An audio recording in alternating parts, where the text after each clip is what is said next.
Hey there, it's Ninjas back on the channel. Today, I'm diving into a discussion on the destruction of the meta in HellDivers 2, how it impacted us then, how it's shaping our gameplay now, and what's on the horizon. Let's dive straight in.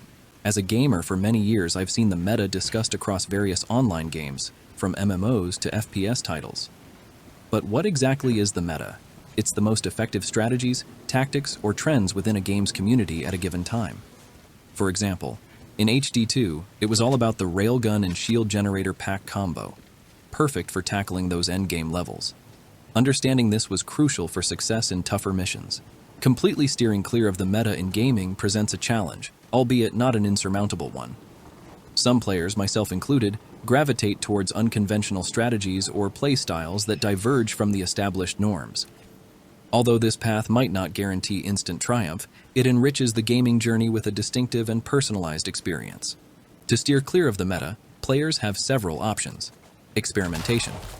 Try out various weapons and stratagems to naturally develop different playstyles. For instance, the MG43 machine gun excels at busting armor, but requires stationary positioning even for reloading, while the Stalwart offers mobility despite being weaker. This contrast alone fosters diverse gameplay styles. Enjoyment-driven approach. Prioritize having fun and delving into the game's mechanics, rather than solely fixating on victory. For instance, dedicating hours to perfecting sniping skills in Division 1 and 2 led to a deeply enjoyable gaming experience for me, and I believe the same can be done here in HD2 for anyone. Forge your own meta. Pioneering new strategies or approaches can eventually influence the broader gaming community and challenge established meta norms.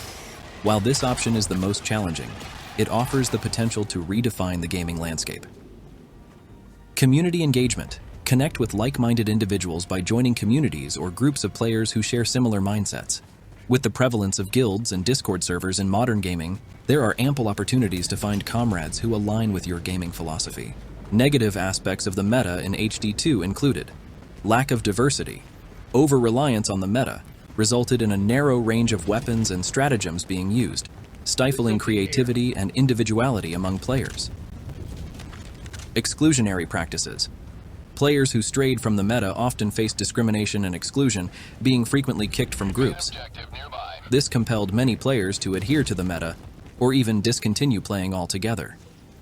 Pressure to conform. The expectation to follow the meta detracted from the enjoyment of gaming for numerous players, who felt compelled to prioritize completing missions over personal expression, experimentation, or fun.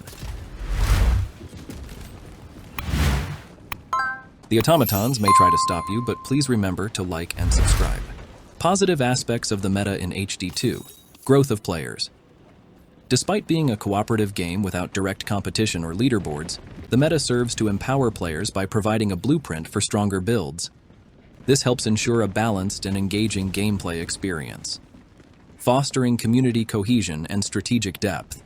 The meta encourages players to delve into game mechanics and engage in critical thinking. For example, when faced with challenges like the Bile Titan, teams collaborate to develop effective strategies, enhancing both teamwork and strategic depth. Generating dynamic gameplay.